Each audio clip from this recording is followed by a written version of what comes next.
Hello ನನ್ನ ಕುಟುಂಬದವರೇ, ಹೇಗಿದ್ರೆಲ್ಲರೂ? ಇವತ್ತು ನಾನು ನಿಮ್ಮ ಜೊತೆ ಡಿಫ್ರೆಂಟ್ ಆದ ಒಂದು ಸ್ವೀಟ್ ರೆಸಿಪಿ ಶೇರ್ ಮಾಡ್ತಾ ಇದ್ದೀನಿ. ತುಂಬ ಚೆನ್ನಾಗಾಗುತ್ತೆ. ಬೆಳಗಿನ ಬ್ರೇಕ್ಫಾಸ್ಟಿಗೆ ಕೂಡ, ಸಂಜೆ ಸ್ನ್ಯಾಕ್ಸಿಗೆ ಅಥವಾ ಯಾರಾದರೂ ನೆಂಟರು ಬಂದರೆ ನೀವು ಇದನ್ನು ಖಂಡಿತವಾಗ್ಲೂ ಮಾಡ್ಬೋದು. ತುಂಬ ಸಿಂಪಲ್ ಇದು ಮಾಡಲಿಕ್ಕೆ. ನಾನಿಲ್ಲಿ ದೊಡ್ಡ ಕಪ್ಪಲ್ಲಿ 2 ಕಪ್ಪಷ್ಟು ರೈಸ್ ಫ್ಲೋರ್, ಯಾವುದೇ ಅಕ್ಕಿ ಹಿಟ್ಟು ಆಗುತ್ತೆ, ನೀವು ಮನೆಯಲ್ಲಿ ಮಾಡಿದ ಅಕ್ಕಿ ಹಿಟ್ಟು ಕೂಡ ಆಗುತ್ತೆ. ಇದನ್ನು ಸಣ್ಣ ಉರಿಯಲ್ಲಿ ನಾವು ಒಳ್ಳೆ ರೀತಿ ಫ್ರೈ ಮಾಡಬೇಕು. ಸ್ವಲ್ಪ ಇದರ ಅರೋಮ ಬರುತ್ತೆ, ಸ್ವಲ್ಪ ಕಲರಲ್ಲಿ ಲೈಟಾಗಿ ಚೇಂಜ್ ಆಗುತ್ತೆ ನೋಡಿ.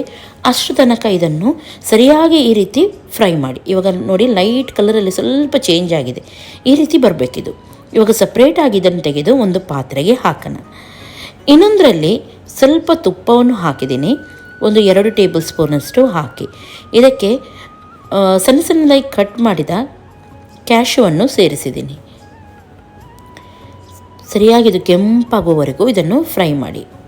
ಆಮೇಲೆ ಇದಕ್ಕೆ ದೊಡ್ಡ ಕಪ್ಪಲ್ಲಿ 1 ಕಪ್ಪಷ್ಟು ಫ್ರೆಶ್ ತೆಂಗಿನಕಾಯನ್ನು ಸೇರಿಸಿದ್ದೀನಿ.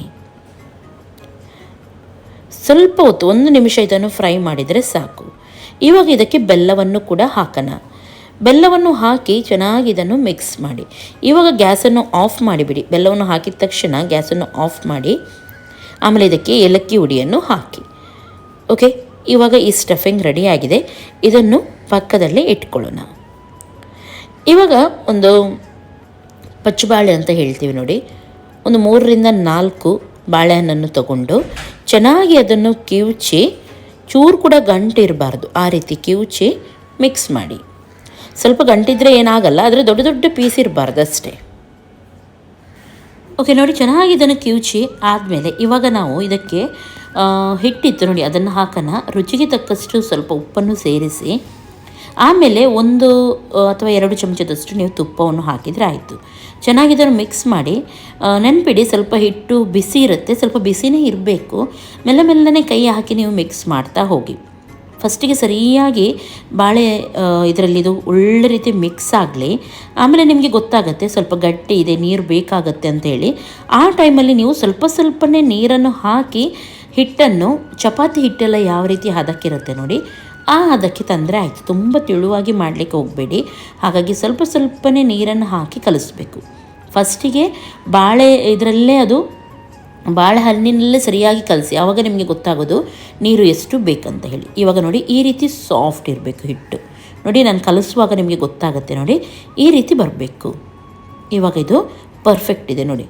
ಈ ರೀತಿ ಉಂಡೆ ಕಟ್ಟಲಿಕ್ಕೆ ಕರೆಕ್ಟಾಗಿ, ತುಂಬ ಡ್ರೈ ಕೂಡ ಇರಬಾರ್ದು. ಹಾಗಾಗಿ ನೀರನ್ನು ಕರೆಕ್ಟಾಗಿ ಹಾಕಿ, ಇಲ್ಲದಿದ್ರೆ ಮಧ್ಯದಲ್ಲಿ ಕ್ರ್ಯಾಕ್ ಬಿದ್ದಂಗೆ ಆಗುತ್ತೆ, ನಿಮಗೆ ಮಾಡಲಿಕ್ಕೆ ಸರಿ ಆಗಲ್ಲ.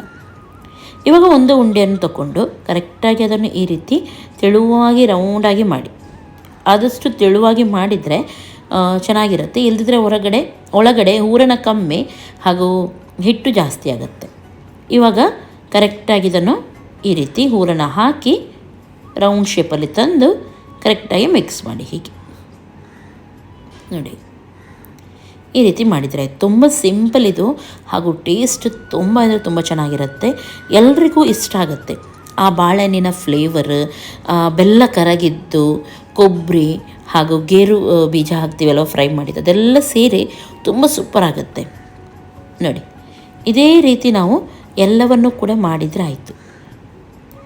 ಕರೆಕ್ಟಾಗಿ ಹೂರನ್ನು ಮಾತ್ರ ಒಳಗಡೆ ಹಾಕಿ, ಸ್ವಲ್ಪ ಹಾಕಬೇಡಿ. ಫುಲ್ ದೊಡ್ಡ ಚಮಚದಲ್ಲಿ 1 ಚಮಚದಷ್ಟು ನಾನು ಹಾಕಿದ್ದೀನಿ ಇಲ್ಲಿ. ಹಾಗೂ ರೌಂಡ್ ಮಾಡಿ ನೋಡಿ. ಹೀಗೇ ಎಲ್ಲವನ್ನು ಮಾಡ್ತಾ ಹೋದರೆ ಆಯಿತು. ನೋಡ್ತಾ ಇದ್ದೀರಲ್ಲ,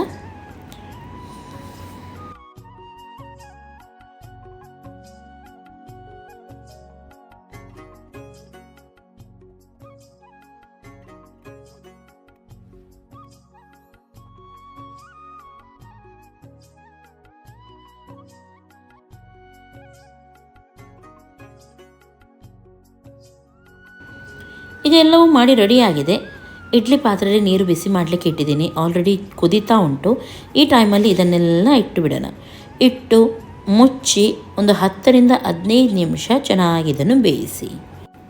ಕರೆಕ್ಟಾಗಿ ಒಂದು 10ರಿಂದ 12 ನಿಮಿಷ ಬೇಯಿಸಿದ್ದೀನಿ ನಾನು. ನೋಡಿ, ಕಲರಲ್ಲಿ ಪೂರ್ತಿಯಾಗಿ ಚೇಂಜ್ ಆಗಿದೆ, ಪರ್ಫೆಕ್ಟ್ ಆಗಿದೆ. ಇದು ಸ್ವಲ್ಪ ತಣ್ಣಗಾದ ಮೇಲೆ ಇದನ್ನು ತೆಗೆದರೆ ಆಯಿತು ನೋಡಿ. ತುಂಬ ಸಾಫ್ಟ್ ಕೂಡ ಇರುತ್ತೆ ಹಾಗೂ ತುಂಬ ಟೇಸ್ಟಿ ಕೂಡ ಇರುತ್ತೆ. ಓಕೆ, ಇದೇ ರೀತಿ ನೀವು ಕೂಡ ಮನೆಯಲ್ಲಿ ಮಾಡಿ ಇದನ್ನು ಟ್ರೈ ಮಾಡಿ ಹಾಗೂ ಹೇಗೆ ಆಗಿತ್ತಂತ ಹೇಳಿ ನನಗೆ ಹೇಳಿ. ಇವತ್ತಿನ ಈ ರೆಸಿಪಿ ನಿಮಗೆ ಖಂಡಿತವಾಗ್ಲೂ ಇಷ್ಟ ಆಗಿರ್ಬೋದು ಅಂತ ಎನ್ನಿಸ್ತೀನಿ. ತುಂಬ ಹೆಲ್ದಿಯಾದ ರೆಸಿಪಿ, ಮನೆಯಲ್ಲಿ ನೀವು ಟ್ರೈ ಮಾಡಿ ನೋಡಿ. ಕಟ್ ಮಾಡಿ ಕೂಡ ತೋರಿಸ್ತಾ ಇದ್ದೀನಿ, ಎಷ್ಟೊಂದು ಚೆನ್ನಾಗಿ ಬಂದಿದೆ ನೋಡಿ. ನಾಳೆ ಸಿಗ್ತೀನಿ. ಎಲ್ಲರಿಗೂ ಟೇಕ್ ಕೇರ್. ಬಾಯ್ ಬಾಯ್.